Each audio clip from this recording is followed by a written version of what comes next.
Out here, there's no one way of doing things. No unwritten rules. And no shortage of adventure. Because out here, the only requirement is having fun. Bank of America invites kids 6 to 18 to golf with us. For a limited time, sign them up for a free one-year membership, giving them access to discounted tee times at thousands of courses. Learn more at bankofamerica.com/golf with us. What would you like the power to do? Bank of America. Restrictions apply. See BofA.com/golf with us for complete details. Copyright 2025 Bank of America Corporation. Don't miss your chance to spring into deals at Lowe's. Right now, get a free 60-volt Toro battery when you purchase a select 60-volt Toro electric mower. Plus, buy 3 19.3-ounce vegetable and herb Bonnie plants for just $10. It's time to give your yard a grow-up. Lowe's. We help. You save. Valid through 4/23. Selection varies by location. While supplies last. Discount taken at time of purchase. Actual plant size and selection varies by location. Excludes Alaska and Hawaii.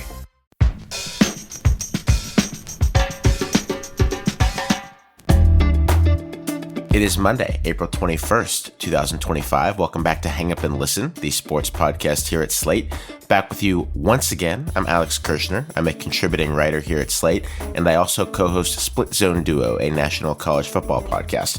Fun show on tap this week. We will get you briefed on the Stanley Cup playoffs, just underway this weekend. We will talk about a QB Baron, probably anyway, NFL draft, and we'll discuss a huge move and a huge non-move in the WNBA. As usual, joining me this week is Lindsay Gibbs, the publisher of Power Plays, a newsletter that covers the biggest stories of the day in women's sports, including the ones that we will get to in just a little bit. Lindsay, how goes? Doing fabulous, Alex. Thank you. Of course, we have Ben Lindbergh with us. Ben is a senior editor for The Ringer. He co-hosts Effectively Wild, a baseball podcast, of which you got a special project small snippet in the Afterballs just last week. Ben, how was the weekend? Yeah, on Saturday, I published the last episode of that project, the documentary that I teased on last week's Afterball. Only a Woman, Ella Black, Lost and Found. Go check it out. And then for the rest of the weekend, I just paid down some of the massive sleep debt that I incurred while finishing that series. So I feel refreshed, happy to be back in 2025 after spending many months mentally in 1890.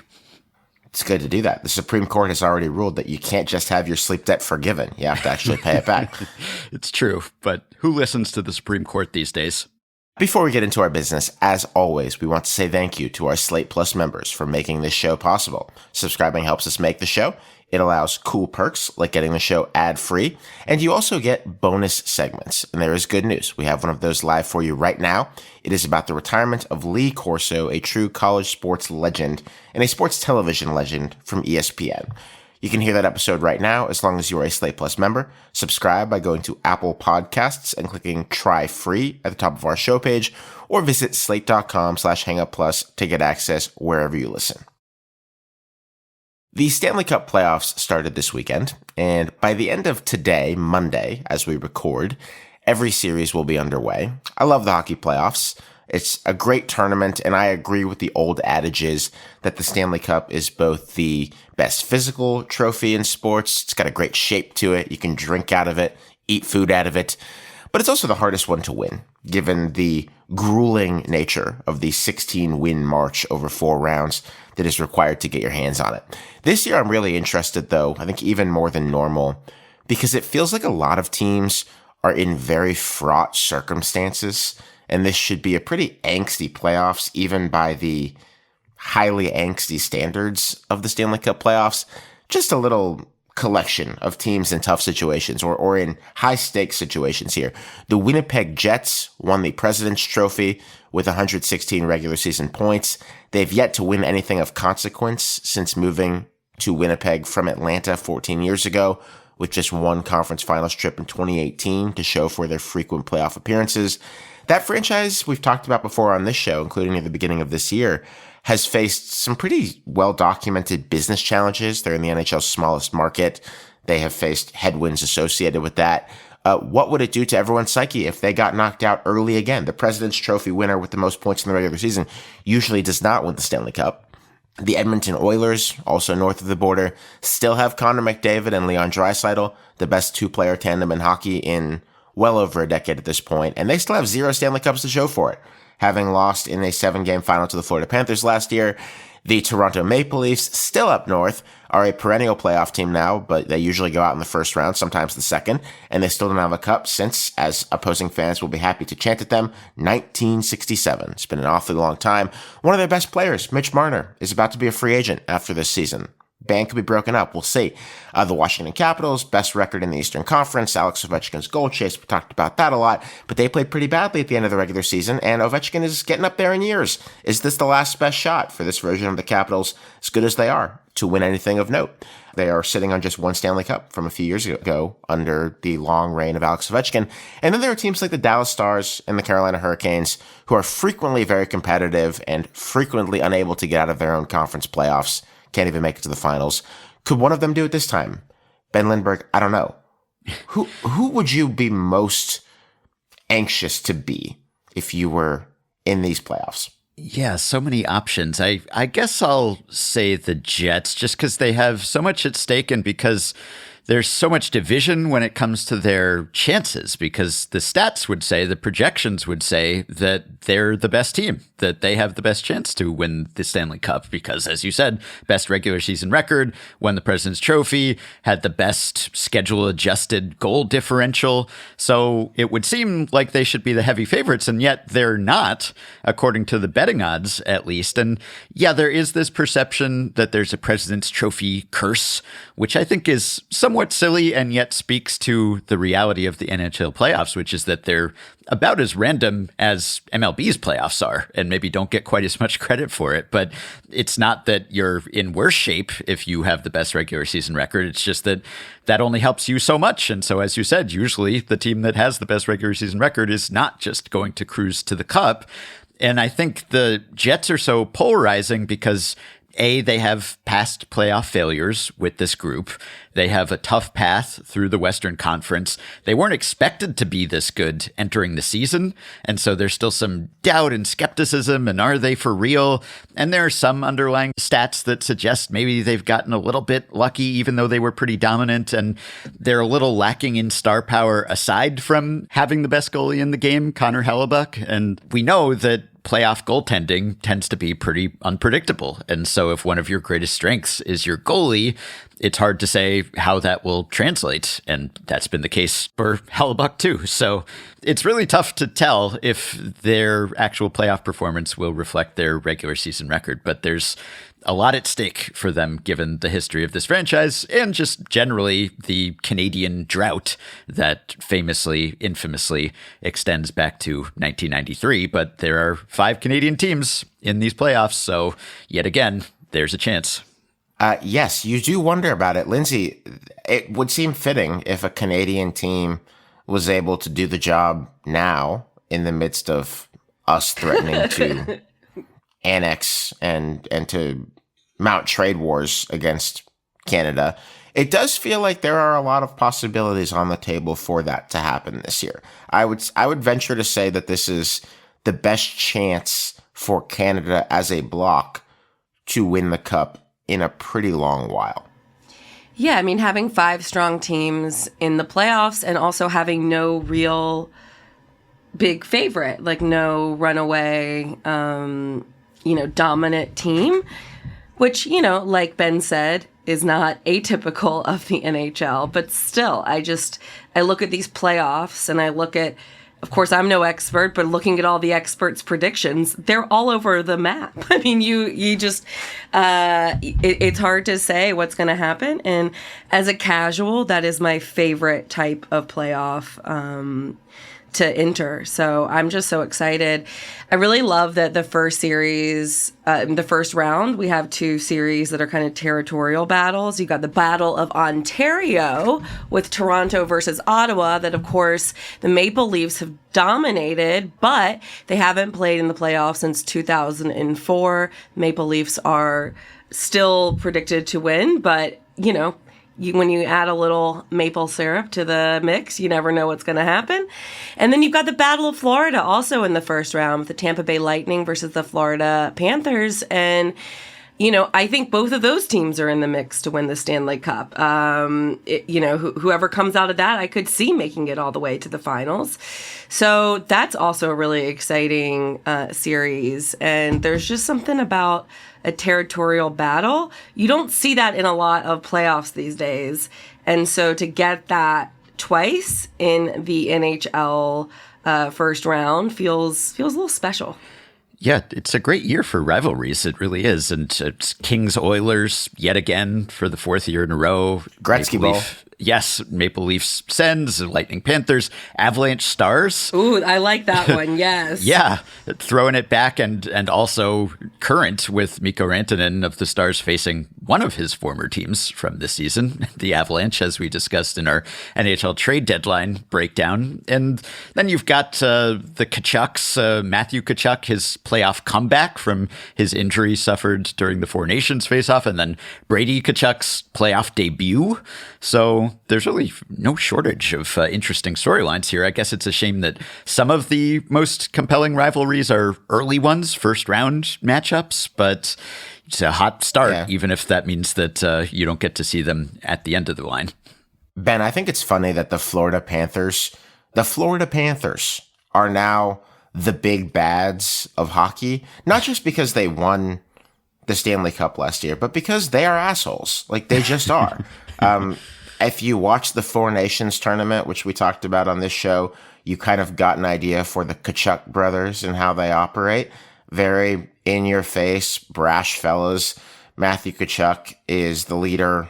The Florida Panthers have a really nice core. I don't know that I'm in their locker room, so I wouldn't call him the leader, but he's a leader, along with some others on these defending champions. They traded at the deadline for Brad Marchand from the Boston Bruins, who is also famously an asshole and a very good player, but a real pest and a real pain to play against. This is like a woebegone franchise that had spent a lot of years in the toilet and was known for being one of the worst teams regularly in the NHL. And now they're the guys that you hope lose early in the playoffs because they already won and they've got these extremely dislikable or likable from the other vantage point personalities. Mm-hmm. Yeah, it's fun when the team that's trying to repeat is an actual legitimate heel and villain who everyone else can root against, and they do have a ton of talent. And I am very curious to see Tkachuk coming back after missing the last 25 games of the regular season and then just jumping right into the playoffs. That's a tough transition to make and shake that rust off in real time, but that is very fun. I mean, this is not really an isolated occurrence. I guess they're trying to be the third team to repeat as Stanley Cup champions since 2017. So this has happened more recently than it has in, say, baseball, which I was just saying is similarly random. And yet there you haven't had a team repeat since the 2000 Yankees. So we've seen that phenomenon, but yes, when everyone else is kind of arrayed against the team that's one of the betting favorites and who we just saw won last year, that's a pretty fun dynamic. And I always think, I don't follow the NHL as closely as I did in my youth, and yet every year when the playoffs roll around, I regret that mistake because the NHL playoffs are peak sports. Like even if you're not a huge hockey fan, if you just put on any game, the energy, the atmosphere in an NHL playoff game, the stakes, the excitement, the suspense, it's up there, I think, with any kind of athletic competition. And so every year at this time, I vow to myself, I'm going to become really a hardcore hockey fan again. I'm not just going to be a casual who fondly remembers following it more closely in his youth. And then generally I don't do that until the playoffs roll around again. But it's also a good time to kind of hop in if you are not a committed hockey fan. Just dip in for the playoffs. You may not be familiar with all the names and all the teams and all the storylines, but the actual action on the ice is as riveting as any you will see. Yeah, I think we should all kind of pick teams. I want to know who we're all rooting for. I do think it's interesting that apparently this is the first year ever that the Boston Bruins, Chicago Blackhawks, Detroit Red Wings, and New York Rangers all missed the postseason. Yes. So it's kind of like these four iconic and big market franchises that aren't there. And I think that's also why, as a casual, it feels a little bit more wide open. It's kind of like Canada and then some small markets or smaller markets. And I love that. Of course, I am the Carolina Hurricanes fan here, so I will be fully on board the Hurricanes bandwagon during this run. They got off to a great start this weekend. And I do want to say, if anyone's following, we will be returning to baseball next week, and I will be revealing my pick for a team in next week's show, little teaser. But there's so much to love about these playoffs. I think other than the Canes, I mean, I'm going to be rooting for Ovi. Like, I want to see the Capitals do well also. So I would say Canes first for me, then the Caps, and then maybe I'll be on the Canada bandwagon because it would be a good year for that narrative to be put to bed. Yeah, I think I will go with Winnipeg just because I like when regular season success is borne out in the playoffs, and no team has won the President's Trophy and the Stanley Cup in the same season since 2013. I want there to be some order in the world. You want some playoff randomness and chaos too, but every now and then you want a great team to continue to be great. And as a famously half Canadian person, I am also invested in seeing a Canadian team win, and it'd be nice if it could be Winnipeg because they're due. They deserve one. Yeah, I actually have kind of in a similar vein come to a rooting interest that I would never have guessed I would feel, which is that I would like to see the Leafs get it done. I don't like wastefulness. I think that wasting the better part of a decade with Austin Matthews and Mitch Marner and the defenseman Morgan Riley and a fading but still pretty useful John Tavares, who, when he came into the league all of those years ago, 15, 16 years ago at this point, was seen as a player on the Sidney Crosby, Connor McDavid level, who it's not quite fair to him to say has been a disappointment, but has been maybe a bit of a disappointment relative to expectations. And William Nylander and the rotating cast of pretty good goalies that they've had over the years. I would like to see the Leafs at least make a run at it, because that is something that we still have not seen in all of this. They got to the second round in 2023, and that is the high watermark of this decade of playoff appearances for this franchise. I think their fans have been punished enough. I think the point has been made about hubris and about big market teams not being promised anything because they have the most money.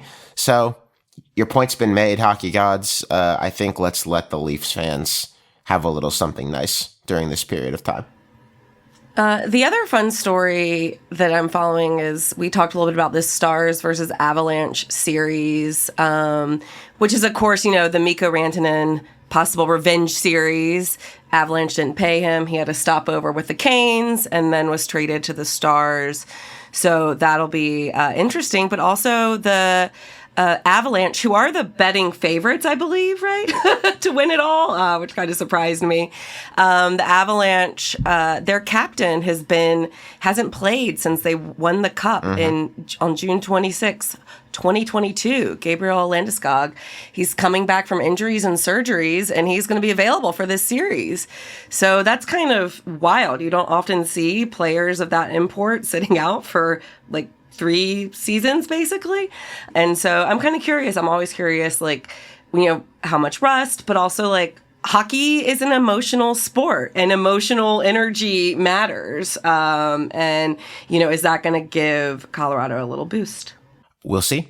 This is a really talented roster, and you're right, Lindsay, it's kind of compelling to see a guy whose career looked so over just pop back in the highest stakes moment of the season. I can't think of an analog for that. I mean, there have been plenty of situations where athletes have been hurt and they've come back for the playoffs. And this has happened in high profile cases in hockey in the last few years. I remember a few years ago, Nikita Kucherov from the Lightning missed basically the whole season and came back and played in the playoffs. But 3 years for a captain of a team who's remained the captain of the team, which I think speaks to how they feel about him.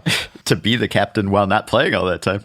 They got Nathan MacKinnon on this team, who's the second best player in the world and is clearly the leader of that team.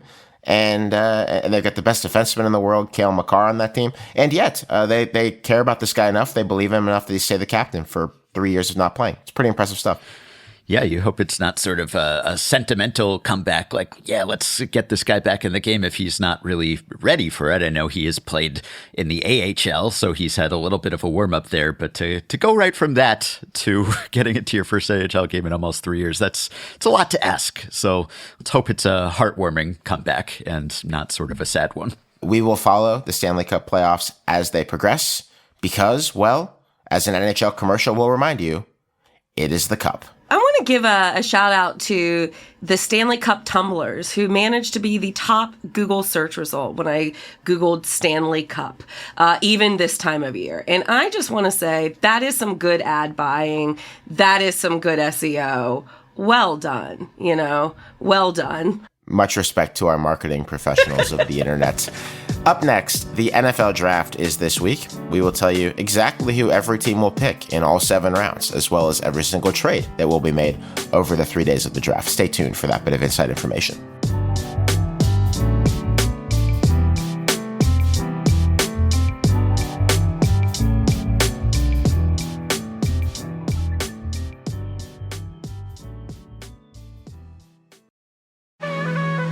This podcast is brought to you by Progressive Insurance. Fiscally responsible, financial geniuses, monetary magicians. These are things people say about drivers who switch their car insurance to Progressive and save hundreds. Because Progressive offers discounts for paying in full, owning a home, and more. Plus, you can count on their great customer service to help you when you need it, so your dollar goes a long way. Visit Progressive.com to see if you could save on car insurance. Progressive Casualty Insurance Company and Affiliates. Potential savings will vary. Not available in all states and situations. As we progress through the season, every fan knows that big wins are hard to come by and tough losses are even harder to accept. But do you know what isn't hard to accept? Discover. Believe it or not, Discover is accepted at 99% of places that take credit cards nationwide. You heard that right. 99%. So make a good call for your wallet and get Discover. Based on the February 2024 Nielsen report. Learn more at discover.com/creditcard. The NFL Draft is Thursday through Saturday in Green Bay. It seems like, barring a shocker, we pretty much know how the first 4 picks are going to go. It's lined up very neatly for us in a way that it does not usually. Famous last words, but the Tennessee Titans look poised to link up with Miami quarterback Cam Ward at number 1. The Cleveland Browns will take wide receiver/cornerback Travis Hunter at number 2 and begin the very interesting science experiment of whether the Browns can somehow squeeze the happiness out of this amazing player's career. The New York Giants are widely expected to take Penn State defensive end Abdul Carter at 3, and then most people seem to think that LSU offensive tackle Will Campbell is bound for the New England Patriots at 4. Then, after that, who knows, or maybe there's a smokescreen and something that I just said will be thrown into the muck. Maybe the most interesting thing to me about this draft is how barren it looks at quarterback. Ward is a big-time talent, and you can see how a team would make him the first overall pick. But frankly, it gets really bleak after him. Colorado's Shadeur Sanders is going to go somewhere in the first round, and it could be early. But I think the fact that anybody else might go in the first round is a testament to how desperate teams have gotten to find their guy at this position. Jackson Dart of Ole Miss or Jalen Milroe of Alabama seem like possibilities to go anywhere between the late first or even the 3rd or 4th round. Lindsay, do you think we're about to see yet more evidence, maybe the strongest yet, of how quarterback thirsty NFL executives are? Absolutely, and I'm excited for it. It seems like quarterback evaluation is one thing in sports that the more data we get, the worse at it everyone is. Like, there's just something that's still missing. I feel like every year there are people who are in the 5th or 6th round who just pop up out of nowhere as being better than guys who went, were the 3rd or 4th quarterback to be chosen. And it fascinates me how many variables go into this. And I love seeing both quarterbacks prove the doubters wrong. But also I kind of enjoy when quarterbacks fall flat on their face and the analysts and everyone look really silly. It's just entertaining to me for some masochistic, terrible reason. But, I do love the Cam Ward story. He was a 0-star recruit who kind of is now the number 1 overall pick. I love when you get to see that art. I hope that the Titans will take him and find success because, it's depressing what's been going on in Tennessee for quite some time. And I'm excited to watch and see what happens. Maybe Sanders will go to number 9 in New Orleans, which hasn't used a first-round pick on a quarterback since 1971, which I think is the most surprising draft statistic I've ever heard. I was going to ask you about that, Alex, too, because my mind went there, too, when you started describing this as a QB barren draft. What level of confidence can we have that down the road, when we look back at how this draft played out, that actually will have been true? Because it is a perennial storyline, the lack of predictability of quarterbacks in the draft and how that has or hasn't changed over the years.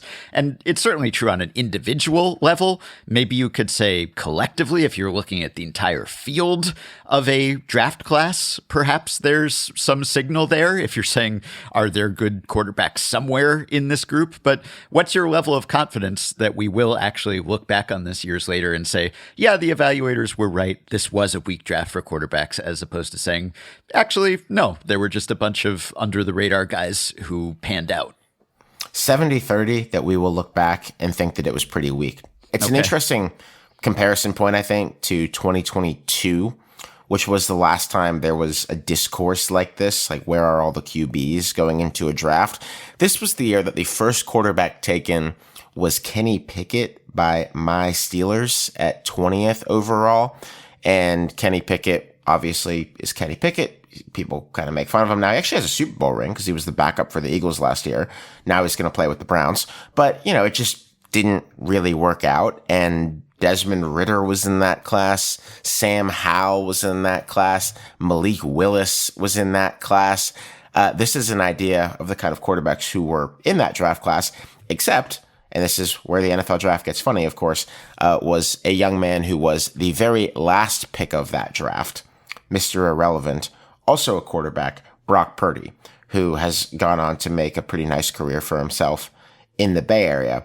And so my sort of caveating to this is there's always a chance there will be somebody. I think this case, the likeliest is that it will just be the number 1 pick, Cam Ward. Cam Ward has both a really sharp brain for the position and all of the physical gifts that you could imagine that would make for a compelling NFL quarterback in the 2020s and beyond. So I'm a believer that the Tennessee Titans are going to be pretty happy that they wind up with Cam Ward. But I also think there's a very good chance that after that it becomes an ugly scene, unless somebody wants to step in and be the 250-something pick or whatever it was that Brock Purdy was in 2020. Excuse me, the 262nd overall pick that he was in 2022 and surprise us from down on the board. Can I talk about Travis Hunter for a second? Is it too soon to No. talk Travis Hunter? Okay. So I am really fascinated, obviously, to see where he'll go and what role he'll be used in.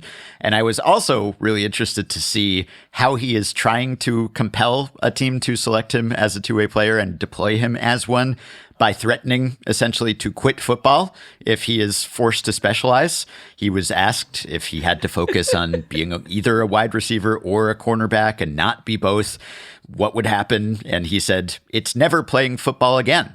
That's what the future would hold, because I've been doing it my whole life and I love being on the football field. I feel like I could dominate on each side of the ball, so I really enjoy doing it. Now, I hope he gets to do it because I always root for two-way play, and I think after winning the Heisman, he has at least earned the shot to show that he can or can't. But I think it's really interesting that he's trying to create leverage for himself here in a system that doesn't really afford him any. And it reminds me of Shohei Ohtani when he exerted sort of a unique leverage multiple times, because when he was eligible for the NPB draft, he essentially had the leverage of saying, I won't sign and I'll just sign with an MLB team and I'll work my way up through the minors. And he used that leverage to get teams not to draft him unless they were actually going to give him a legitimate shot of being a two-way player, as his eventual team, the Fighters, did. And then he had the same sort of leverage when he came to MLB, because of course he didn't have to. He gave up a lot of money in the short term to come to MLB when he did. And because he had the option of staying in NPB, and because he could sign with any team, that was not a draft situation, he could pick and choose. He could say, if you aren't going to let me do this, then I'm not going to sign with you. Now, Hunter, subject to the draft, he doesn't have that kind of leverage. And yet he is attempting to create it by threatening to retire if he is not allowed to be a two-way player. Now, will a team call his bluff? Would he actually stick to that? Would he hold out? I don't know. But I think it's kind of fascinating that this is how he has chosen to exert his choice in a system that is set up to strip any agency away from the player. Yeah, I kind of like it when somebody stands up to the NFL draft. And I think Travis Hunter is a much more likable character to do it than the Manning family back in 2004 when Eli Manning and his people, his father, Archie Manning, certainly made it pretty clear that he wasn't going to play for the San Diego Chargers if they took him. And, you know, that wasn't as cool because it was like this very rich, stuck-up football royalty dumping on this team that was on hard times and a city that wanted him. But, you know, it was a stand for his rights in a way that the NFL doesn't typically give to players. And that's what Travis Hunter is trying to do right now as well. I guess we have no choice but to stand. Yeah. I'd be standing regardless because I'm fascinated by the story and whether he can make this work. Do you have any idea where he will go? And do you think that he will have to exert this leverage and make good on his threat? Or will he not need to? Because the team that selects him will have this in mind and will actually, you know, whoever wants him will see him as a potential two-way impact player. Or it seems like he's earned the chance just based on his performance. Yeah. I mean, it seems like he's going to be a Brown, which I would like to say that I don't think the Cleveland Browns are silly enough to fight him on this. But, I mean, these are the guys who gave Deshaun Watson the biggest guaranteed contract in the history of the sport just a couple of years ago. I don't know that you can put anything past the Cleveland Browns. And I think because he's going to this organization, and I hate to default to this kind of lazy analysis, but I think given that the Browns are still run by Jimmy Haslam, who's just not a very good NFL owner, I think you have to consider that it comes down from the top, like this ability to make just confounding, perplexing, destructive decisions. So I think you have to give it at least a 10% chance that they somehow mess this up and that he has a very toxic first couple of years of his career with the Browns. I mean, you really cannot put it past Cleveland under this management group to do anything. I think the one saving grace is that they have a serious man at head coach, Kevin Stefanski, who I think understands football and whose players seem to respect him. And so I would hope that Kevin Stefanski and expect that Kevin Stefanski would see the upside to using him both ways and that he could be a bit of a firewall between the Browns, Brownsing, and Travis Hunter.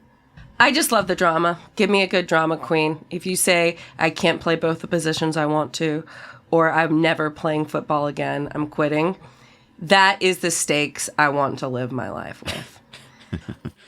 In case you are new to the NFL draft cycle this year and you have not been living and breathing it, or you're not, for instance, a big college football fan, college football watcher, I have good news for you. I run a college football podcast. I watch these guys for 3 to 4 years, to 5 to 6 years now. That does not mean that I can evaluate exactly how good they're going to be in the NFL. I've tried and failed at that. It is hard to know who's going to be good professionally, but I'll give you a quick selection of my guys for this year. Players who, based on their college production and just their vibes basically on campus and just watching them play over a few years, who I think is going to be really good. Ashton Jeanty, the top running back, who's probably going to go in the top 10, played at Boise State. Anybody who can get Boise State to be nearly a college football playoff semifinalist is a running back who I want on my ball club. Jeanty is basically impossible to tackle, and as he says, it's tackle football. Watching even very good college football teams flail over themselves trying to put this dude on the ground over the last handful of years, but especially in 2024, was really something. keep an eye on Ashton Genty, extremely good player. We continue to roll down the list here. Trey Amos, cornerback from Ole Miss, very good player. Started his career at the University of Louisiana and worked his way up. Was one of those transfer portal success stories who just continued to ball out no matter the level that he was at in college football. Also had a brief stopover at Alabama in the middle of his career. So typically, I don't like players who transfer 3 times. I think there's a reason you transfer 3 times. Probably means you're not that good. Or 2 times, 3 schools. But in this case, I'm a pretty big believer in the cornerback Trey Amos. Xavier Watts, a safety from Notre Dame, probably going to go in the 2nd or 3rd round. Absolute baller. Jaden Higgins, wide receiver, Iowa State, started his career in FCS, playing for Eastern Kentucky University, and became one of the best wide receivers in the Big 12 at Iowa State, where he teamed up with another wide receiver with a similar sounding name, Jalen Knoll, who's also going to hear his name called on the 2nd or 3rd day of the draft. Iowa State receivers, absolutely love them. You can use that to text your group chats about guys who you really believe in over the course of this NFL draft. And if you're looking for a guy who might not go until several days later in the draft, I really like Jay Higgins, linebacker from Iowa. Iowa churns out amazing defensive players. This is the latest. Excellent talent on Kirk Ferentz and Phil Parker's defense at Iowa. Probably be available to you on the 3rd day of the draft if you're an NFL team. I check them out. Take it to the bank. Any other interesting storylines when it comes to potential trading of picks? I know that there have been various rumors about Tennessee maybe trading the number 1 pick, or other veterans who might have an impact here. Weirdly, Aaron Rodgers has somehow become an NFL draft storyline as he inserts himself into every football story, as if really there are any teams that would be dictating their draft choices based on Aaron Rodgers' future or availability. That seems unlikely to me, but do you think we will see any jockeying, any maneuvering for position here, any surprises when it comes to draft day and picks being exchanged? Well, I actually think, and I hate to talk about this legitimately, that maybe the most interesting trade subplot and just roster management subplot right now is about the Steelers, which I hate because I'm tired of talking about these guys. But you might notice that the Steelers are poised to start probably one of the 3 of us at quarterback this season. They want Aaron Rodgers, but he doesn't seem to want them. Maybe he'll decide that between podcast appearances, he wants to play for them this year. And maybe Mike Tomlin can do his trademark 9-8 and get bounced in the first round of the playoffs by like 30 points with him. But I do think it is an interesting variable that there is a playoff team from last year, that being the Steelers, that just doesn't have a quarterback. No disrespect to Mason Rudolph, who is back and sitting on their bench right now. But typically, if you are a playoff team in the NFL, the next year you're trying to go back to the playoffs. You're not in a rebuild. You have too many decent players in your team to do that. And the Steelers just have nobody at quarterback, but they don't pick until 21st in the first round. And as we talked about, there's only one quarterback in this draft who you can really say with any confidence is going to be good, and that's Cam Ward. So are you going to see the Steelers do something reckless, try to move up in the draft to draft Shadeur Sanders? Probably not, but all that's standing between opening day quarterback Mason Rudolph and the Steelers is doing something a little bit weird here at the draft, or Aaron Rodgers getting off the pot. So I do think that's an interesting thing to watch. Scary thought. I don't wish it on anybody. I've spent the last few weeks contemplating what it would be like to have Aaron Rodgers be the quarterback of my football team in 2025. And let's just say, Lindsay, there are worse fates than being a Carolina Panthers fan. Music to my ears, you know? Next up, we will have a postscript on the WNBA draft, the player who got picked first, and a famous player who did not get picked at all.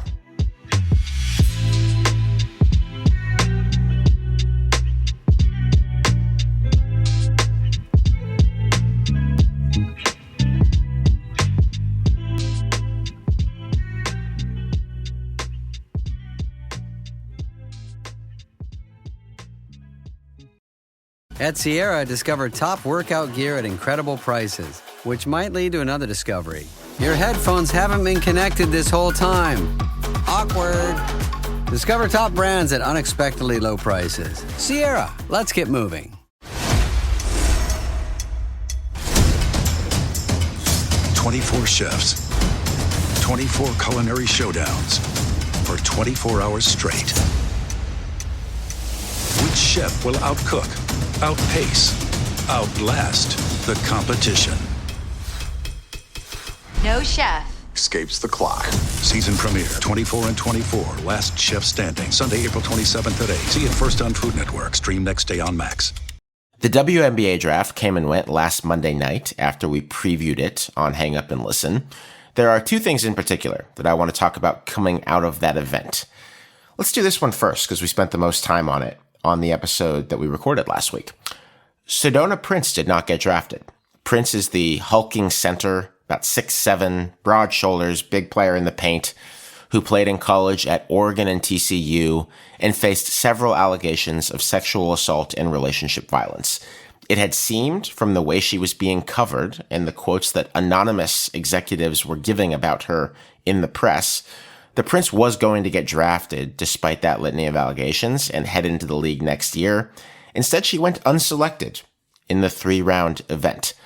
Lindsay, starting with her, given that there are only 12 roster spots per team, well under 200 for the entire WNBA, undrafted rookies do not seem to have a big presence in this league. Do we think that's it for Sedona Prince and the WNBA?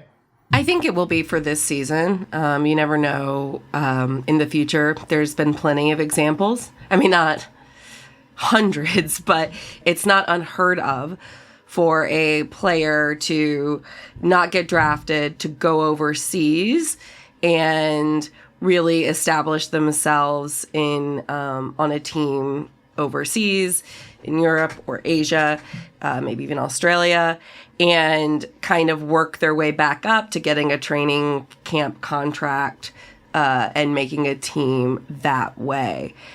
I can see Sedona Prince taking that route if she really finds herself professionally and if she stays out of the news for a little bit. I think there will be some teams maybe more willing to give her a shot. I just think since she's not a sure thing, since she wasn't a sure thing to make any of the rosters, with all the news that was coming out about her and the lack of contrition she was showing, and let's face it, her really poor play in the her final NCAA tournament game where she fouled out with more fouls than points. I just think teams were like, this isn't worth it. This isn't worth the headache that this will bring for a player that's very unlikely to make our final roster. So I don't feel confident that this is the end of Sedona Prince's professional career. It's up to her. But I do think that it was smart for WNBA GMs to not take a big risk with it at this time and to make a statement by not choosing her in the face of all of this. I think it was a little bit easier of a choice because of her performance in the final game of the tournament and overall questions about whether or not her domination on court this season was due to her age or, really right, like a seventh-year player. Yeah. So yeah, but I think it was good. It felt like a good moment. We had debated on this show whether or not what type of message it would send if the WNBA did draft her. I didn't feel confident that she wouldn't be drafted. And I am glad that fans spoke up and people listened, even if, like I said, I don't think this is purely a moral stance. Yeah, I was somewhat surprised to see her go undrafted too, but I would also hesitate to claim that this definitely signifies that there has been some sweeping, conclusive, definitive change when it comes to how teams and how various leagues weigh these types of allegations against what they'll get out of the player, because in this particular case, there were enough concerns about the player that one could say, it's just not worth what we could be getting ourselves into here and the PR blowback and everything that comes along with this. If you're getting a surefire superstar, then there are still a ton of teams that will bite that bullet and say, yeah, we'll just do it and we'll suffer those slings and arrows because ultimately what we care about is winning.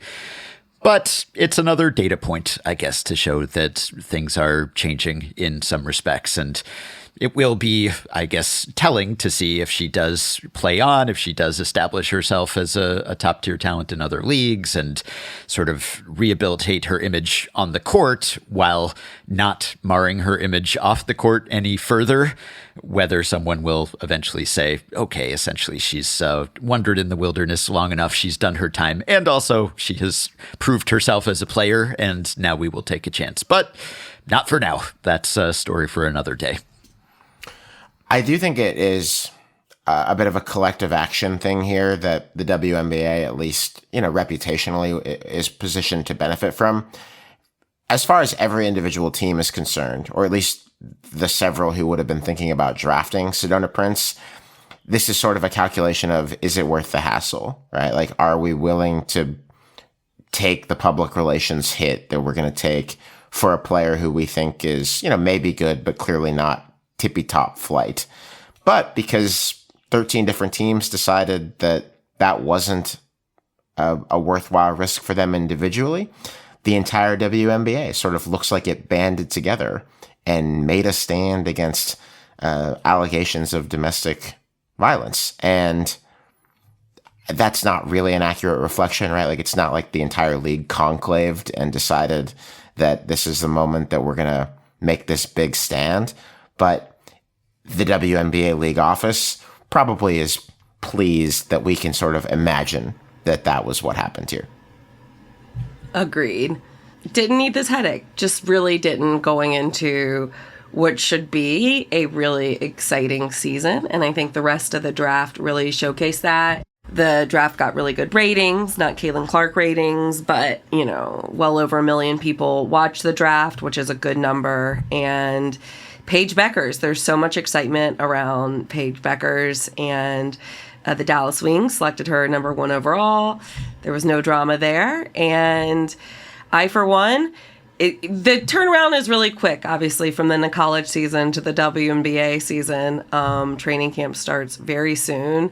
And, mid-May, the games will begin in earnest.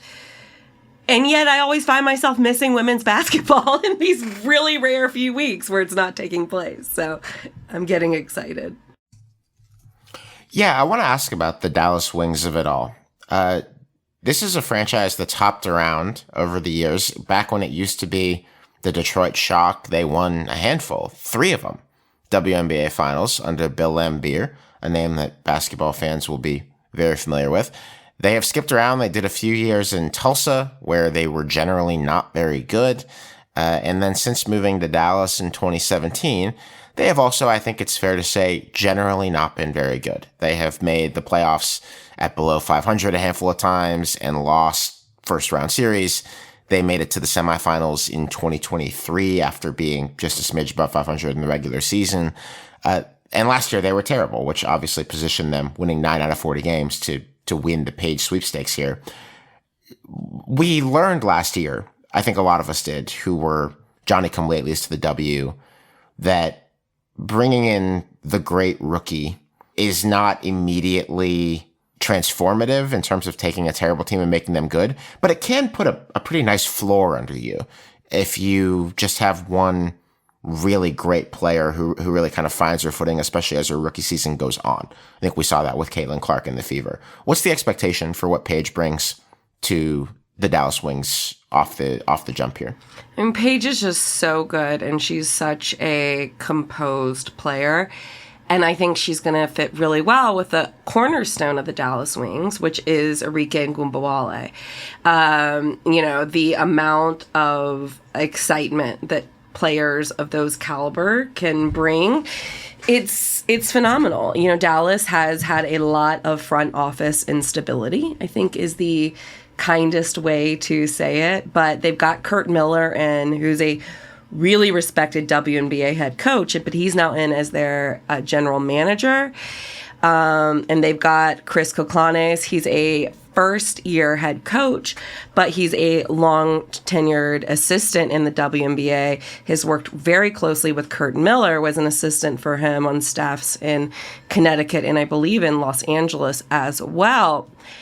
And they've got a lot of buy-in from the owners and from the city. There's a new arena being built. They're going to move from Arlington to downtown Dallas in 2026. Unfortunately, not this season. But they've got a lot of big sponsors. They're in a small 6,000 seat arena now, but they've sold out season tickets and establishing a great energy. And, on court, they lost Satu Sabali, so that's a huge, huge loss. But I think that there's enough pieces to build around. I mean, Paige and Enrique you're going to get points. You're going to have some fun offense. And I can't wait to see. I think it's going to be a huge asset to Enrique, who has just carried the load for that team. And a lot of people don't like Enrique's game because she is so ball dominant and takes so many shots. But I think Paige is the perfect guard to balance her out. And I'm really excited to see what the Wings can bring. I do not expect them to be a contender this season. Maybe not next season either. But I do think that Paige will help stabilize. I think Kurt Miller will help stabilize this team as well. I think the buy-in from ownership and the city, which we have not seen in Dallas, that's a huge step forward. And there's just a lot of reason to be optimistic. And as much as there was hope that maybe Paige would go to a bigger franchise, I think it's really special that she's going to a franchise that has been rougher around the edges, but before Paige, they had this arena deal. They had these business partnerships. So, there were things in place before Paige. And I think those things are only going to help maximize the impact and the economy that she is going to bring. And I don't know. We haven't talked about it on this show, I know. But I hear Dallas might be looking for a basketball superstar. I don't know. But, it seems like the city might be a little starved. So this could be a good entry. Of course, the Wings will not be the exclusive employer of Paige Bueckers to play pro basketball, because just before she was drafted number 1 overall in the WNBA draft, she also signed with Unrivaled. I don't know if we can say that Unrivaled stole a tiny bit of the WNBA's thunder, but this news broke first, the report that she was signing a 3-year deal with Unrivaled. And of course, financially, that's a bigger deal for her than getting that WNBA contract, because her first year salary will reportedly exceed what she will make in the first 4 years of her WNBA rookie contract. So this is sort of a sign of the times. Of course, she had signed an NIL deal with Unrivaled last year, and that gave her equity in the league. So she's been an investor in Unrivaled, but now she will be investing her own talent.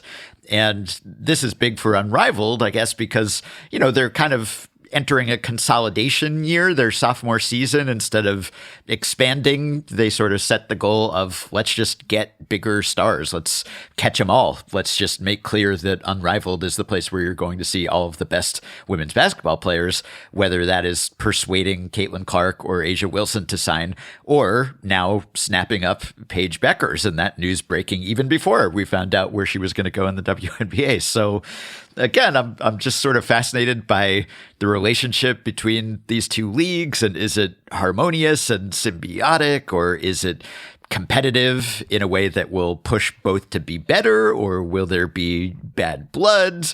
Will things kind of boil over at some point? Will there be a sense that, hey, women's basketball isn't big enough for the both of us? Or maybe it is, and maybe these leagues together in tandem are making women's basketball bigger, and now Paige Bueckers is going to be a big part of that. Can I ask a question that is a bit of skepticism, but hey, we're doing journalism here. Lindsay, I see a lot of reporting, including in Paige's case, about athletes becoming investors, that specific word, in Unrivaled, but not a lot of specifics about the contours of those deals. So I just saw that, and Ben, you just mentioned it, that when Paige did an NIL deal with them last year, she had some equity component. It was reported that she invested in the league with her contract that she just signed, that she is now an owner in some part of the league. I'm very interested in that, because I'm wondering, if the athletes that are, and there's a lot of celebrities, by the way, who are on the investor sheet for Unrivaled, who are mentioned as being equity investors in this league. Are they all, like, is Paige Bueckers writing a check to this league that she's about to go and work for, or is the league saying, hey, maybe we'll take X out of the contract that we're giving you, and we're going to award you equity in the league? The reason that I ask is that it takes sports leagues a lot of time to make money, as the WNBA is experiencing, as Live Golf is experiencing, something that we've talked about. I don't think they're ever going to make money, by the way. But a lot of these sports leagues, especially the ones that come in offering pretty big salaries to players, not that it's not earned, take a long time to actually make money. And it seems like becoming an equity investor in that league fresh out of college is pretty risky. And so I'd be very interested to learn a little bit more about how those deals are actually being structured. And I'm wondering if you've heard anything or have any thoughts on how that might look.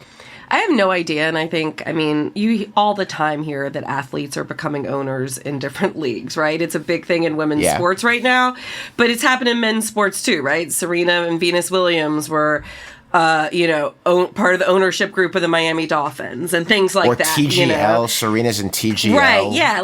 This is not, the first time, and do I know for sure? I know that the original players were all given equity in the league. The first season, all the players were given equity, and they didn't have to write a check. But, I think Paige probably wrote a check. How big or small it is, I don't, care to speculate is the word I'm looking for. I don't care to speculate.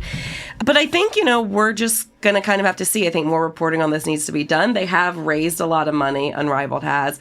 And they did get close to breaking even their first season, when you put the money from their television deal in and their sponsorships into the mix.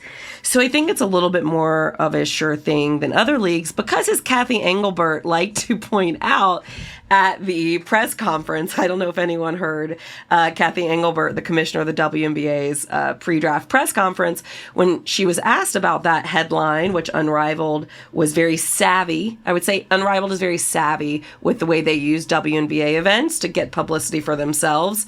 So the Paige deal was timed really well with the draft.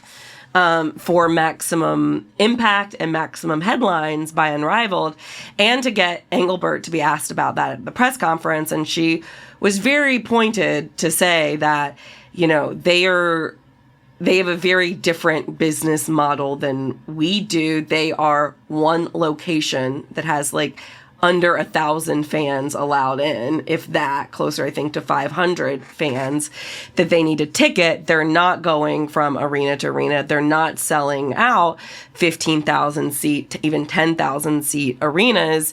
They're not established in communities all across the country. They're not having to pay for travel. There's just a lot of different factors that go into the league that give Unrivaled very low overhead compared to something like the W. On that note, I do think that Unrivaled ceiling is lower than the W's ultimate ceiling because of ticket sales, because of travel, because of community engagement, and all of those things.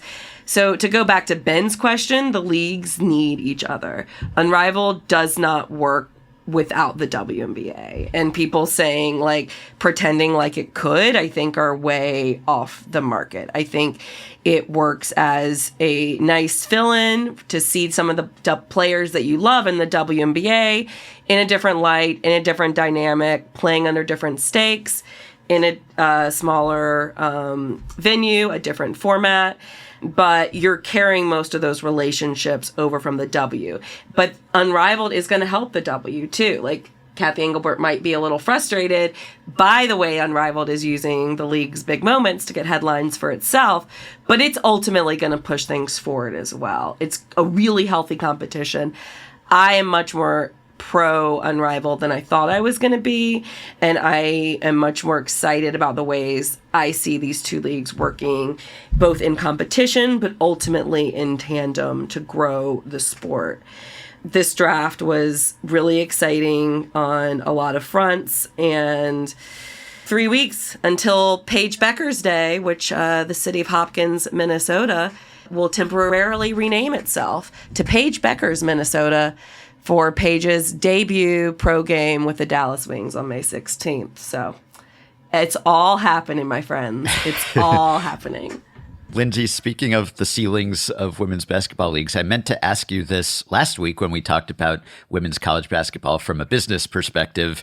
Because the explosion of the past couple of years has been so star-driven, I wonder who is the next star, who is the successor to Caitlin Clark, Angel Reese, Paige Bueckers, who picks up that mantle. Is it just Juju Watkins, assuming she makes a complete recovery from her injury? Is there anyone else in the mix to carry that forward?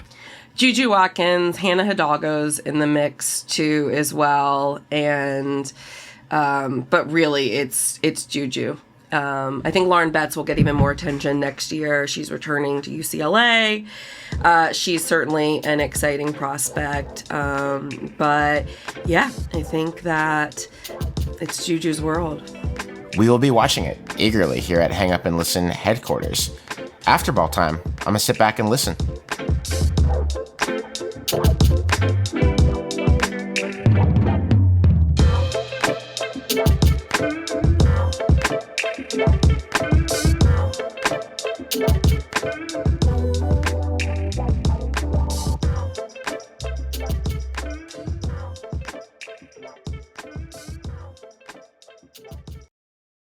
Eczema isn't always obvious, but it's real.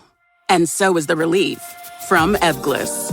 After an initial dosing phase of 16 weeks, about 4 in 10 people taking Ebglyss achieved itch relief and clear or almost clear skin. And most of those people maintain skin that's still more clear at 1 year with monthly dosing. Ebglyss, lebrikizumab LBKZ, a 250 milligram per 2 milliliter injection, is a prescription medicine used to treat adults and children 12 years of age and older who weigh at least 88 pounds or 40 kilograms with moderate to severe eczema, also called atopic dermatitis, that is not well controlled with prescription therapies used on the skin or topicals, or who cannot use topical therapies. Ebglyss can be used with or without topical corticosteroids. Don't use if you're allergic to Ebglyss. Allergic reactions can occur that can be severe. Eye problems can occur. Tell your doctor if you have new or worsening eye problems. You should not receive a live vaccine when treated with Ebglyss. Before starting Ebglyss, tell your doctor if you have a parasitic infection. Searching for real relief? Ask your doctor about Ebglyss and visit ebglyss.lilly.com or call 1-800-LILY-RX or 1-800-545-5979.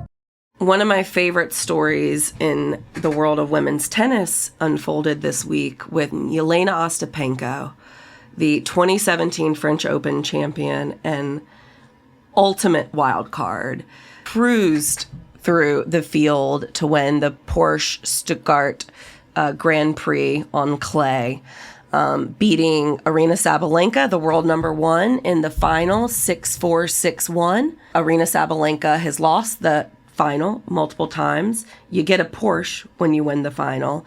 And Aryna Sabalenka said in her speech that she was glad she could afford the car on her own because she didn't win it. So that was a great moment. But Ostapenko not only defeated Aryna Sabalenka in the final, she also defeated Iga Swiatek in the quarterfinals. She's the first player to defeat the WTA's top 2 ranked players en route to a tournament victory on clay since Serena Williams did it in Madrid in 2012. The win against Iga Swiatek is particularly notable because Iga Swiatek, as many know, has been one of the best tennis players in the world. She's ranked number 2 currently, but has been world number 1 for a lot of the past few years.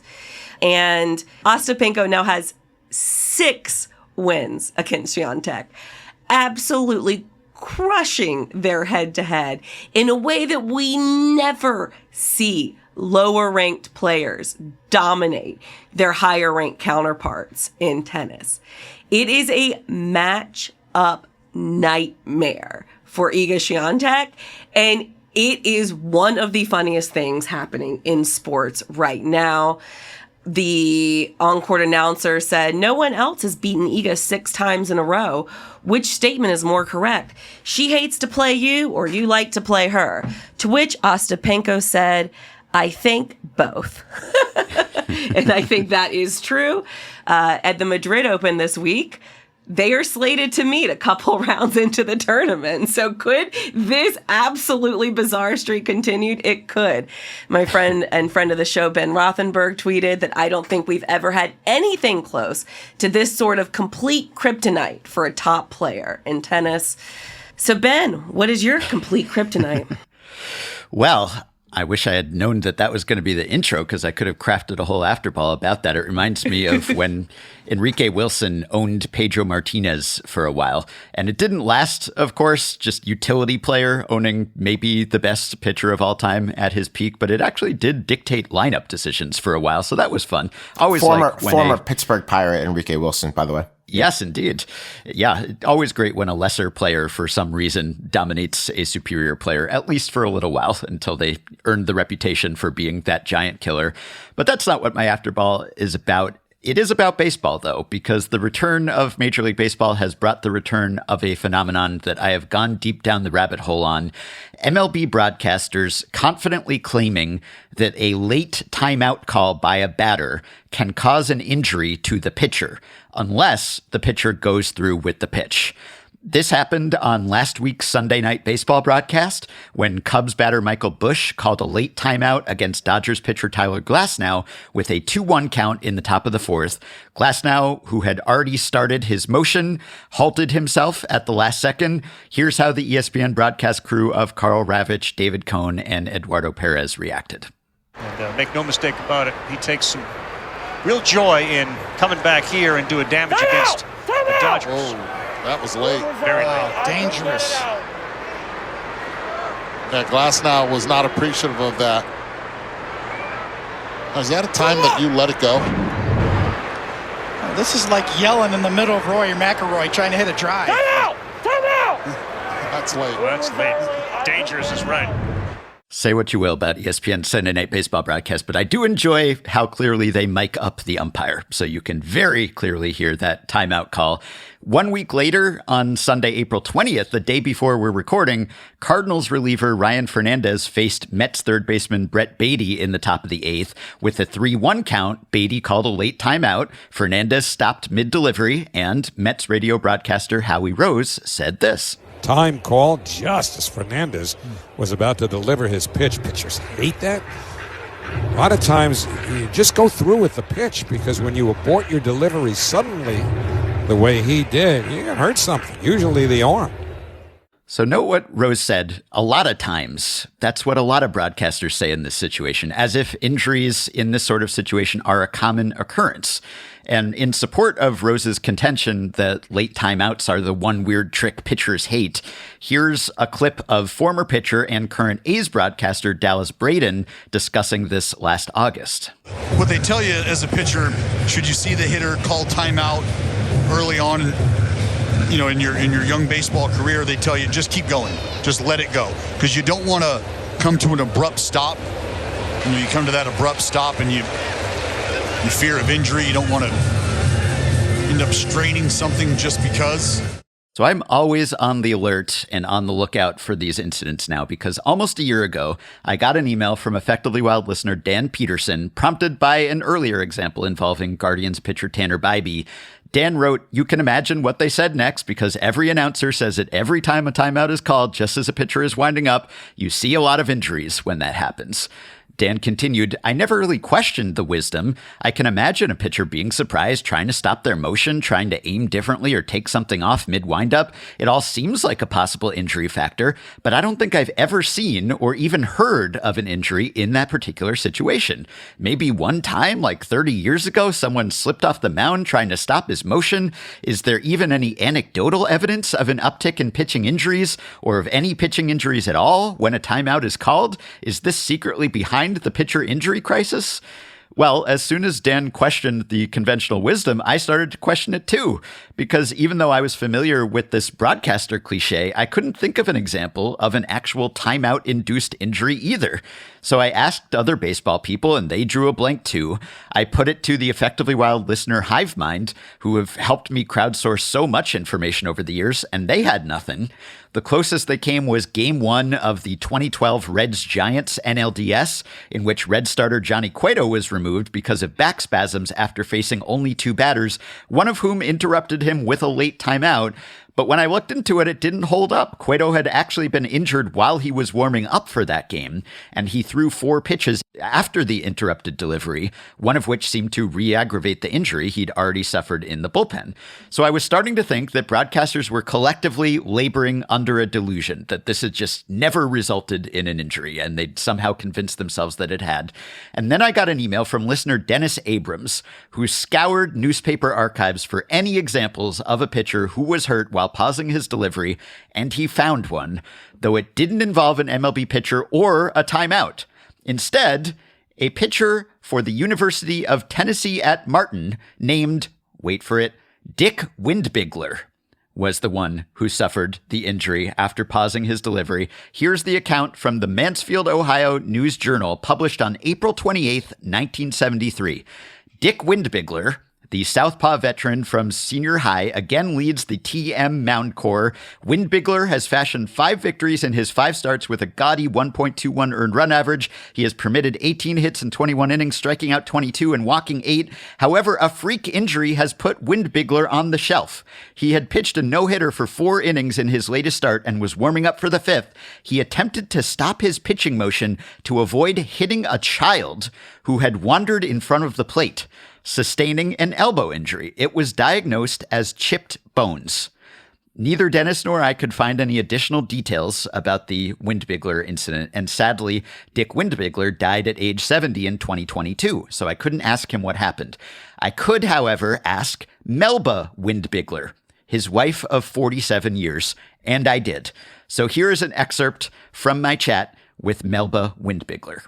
So I know this was more than 50 years ago, but I thought I'd reach out and just see if he ever mentioned that to you or if that rang a bell at all. Oh, yeah. Yeah? Oh, yeah. I knew all about that. Yeah, Oh. His elbow was splintered 6 places. Oh. 3 at the top and 3 at the bottom. Oh. But it was a bat boy ran out in front of him, and he pulled his arm back, and that's when he Oh, wow. it splintered. And he went to the Mayo Clinic. They told him not to pitch anymore, but it was his senior year. He ended up pitching a few more games after that. Oh. And then he tried out for the New York Mets. Oh.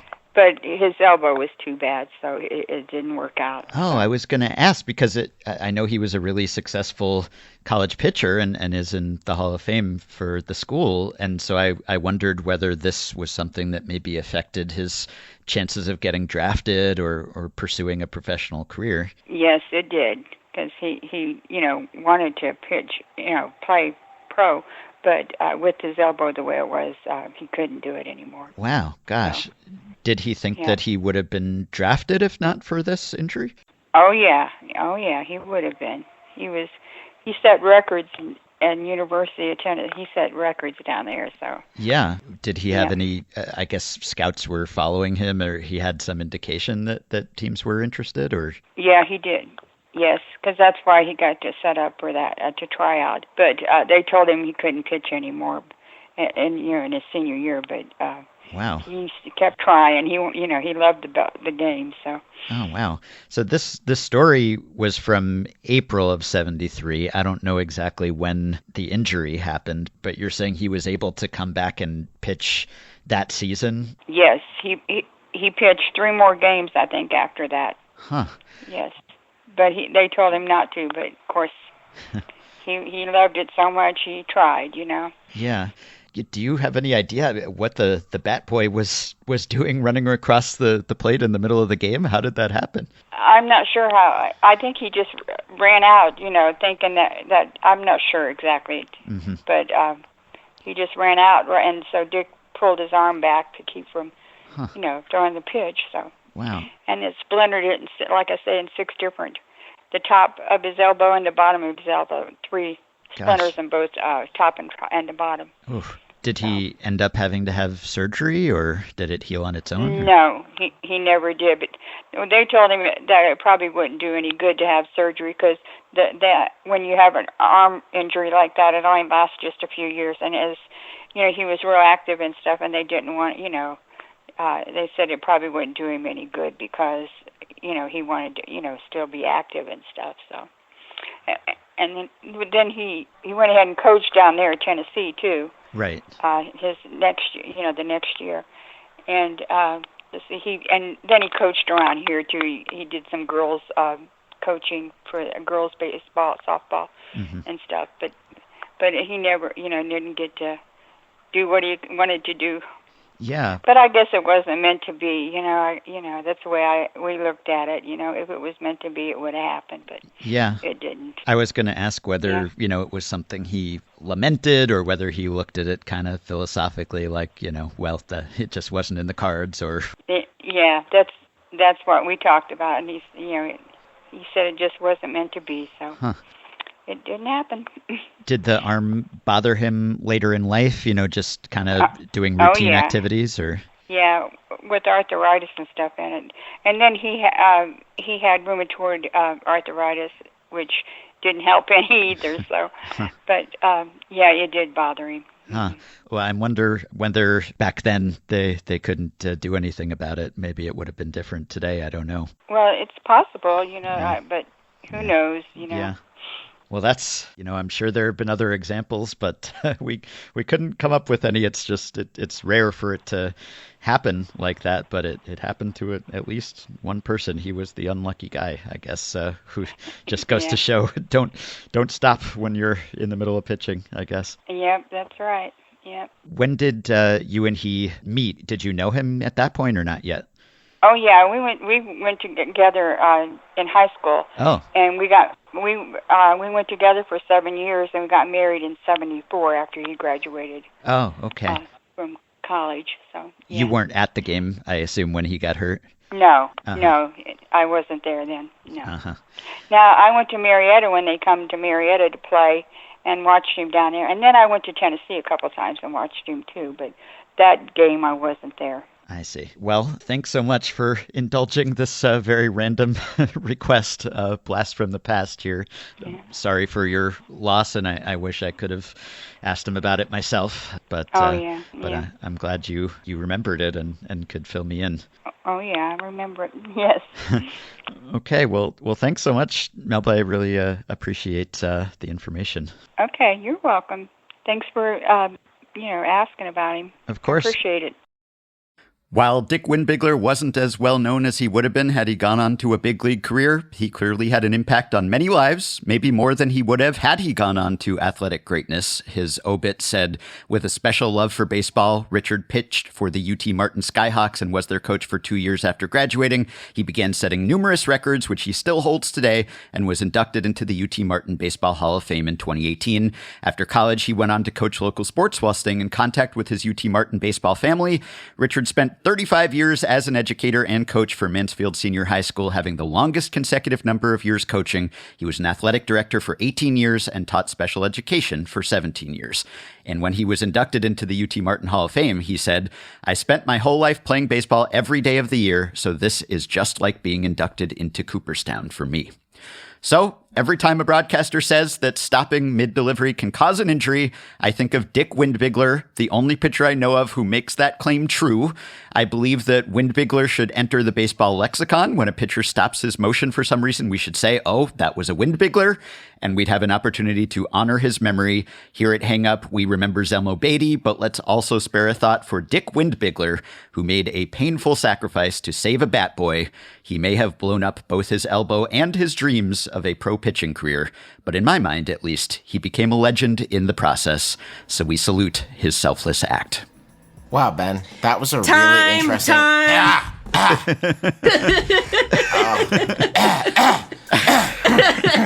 I know. All